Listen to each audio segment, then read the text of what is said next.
কাছ থেকে এই পরিমাণ সম্পদ আপনি পেয়েছেন, সেই সম্পদ পাওয়ার কারণে আপনি মনে করছেন আমি বিয়ে করব, আমি বিয়ে করে আমার বিবিকে সাথে নিয়ে আমি হজ্জ বাইতুল্লাহ পালন করতে যাব।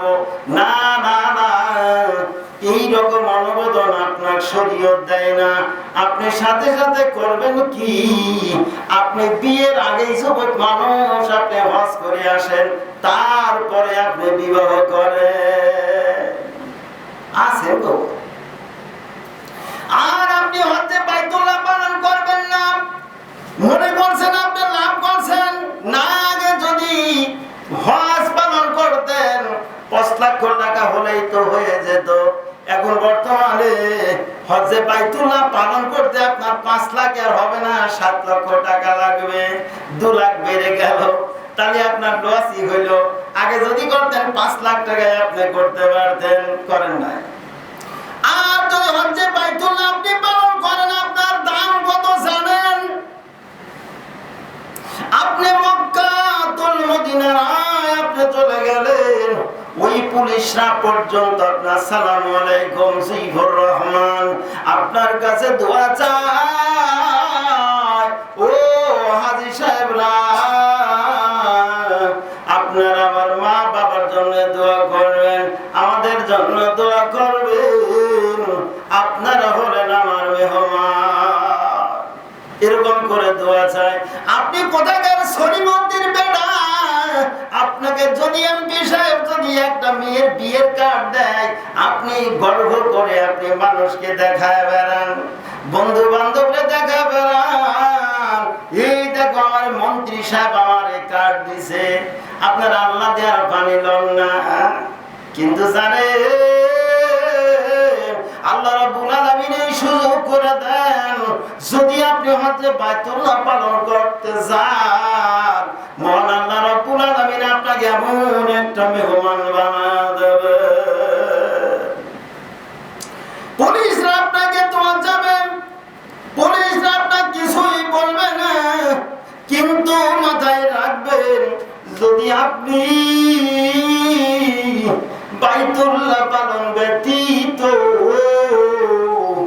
যদি হজ্জে বাইতুল্লাহ করা ছাড়া যদি আপনি যান, একটা রেড ক্রসিং লাল দাগ যদি দেয়, আর ওটা যদি আপনি পার হয়ে যান, আপনার সাথে সাথে হ্যান্ডকাপ লাগায় আপনার শাসনের আওতায় নিয়ে যাবে।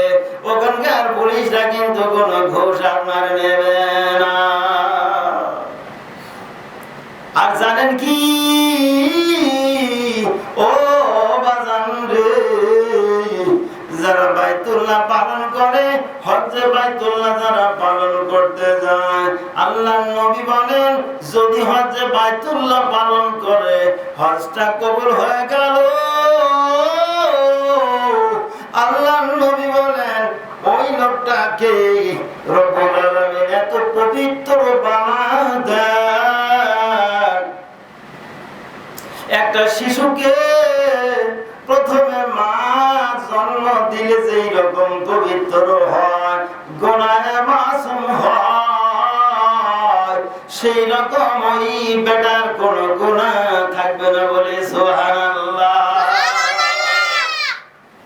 এই জন্য বাজারে যাদের হজ্জ বাইতুল্লাহ পালন করার সামর্থ্য আছে, যাদের যাকাত দেওয়ার সামর্থ্য আছে, তাদের যাকাত দিতে হবে, বাইতুল্লাহ পালন করতে হবে।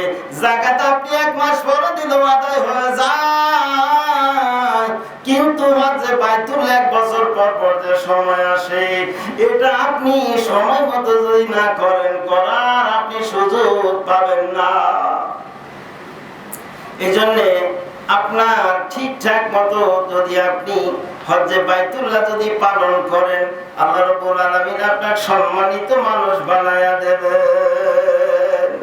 এই জন্যে যারা চালাকি করছেন, আপনার নিসাব পরিমাণ মাল আছে, আপনি তারপরও যে হজ্জ বাইতুল্লাহ পালন করলেন না, ওই মৌলভী সাহেবরা যারা ব্যবসা করতেছে হজ্জের কাফেলার ব্যবসা, ওরা আপনাকে পাম্পটি দিল আর কইল হাজী সাহেব চলেন, 1 লাখ টাকা হলে 2 লাখ টাকা হলে উমরা হয়ে যায়, আপনি হাজী সাহেব হয়ে যাবেন। না না না, আপনি আপনি যদি 100 বার যদি উমরা করেন আর যদি বিধান মেনে যদি আপনি হজ্জে বাইতুল্লাহর ওই পালন যদি না করেন, আপনি কখনোই ওই আইনের ভেতর আপনি পড়বেন না।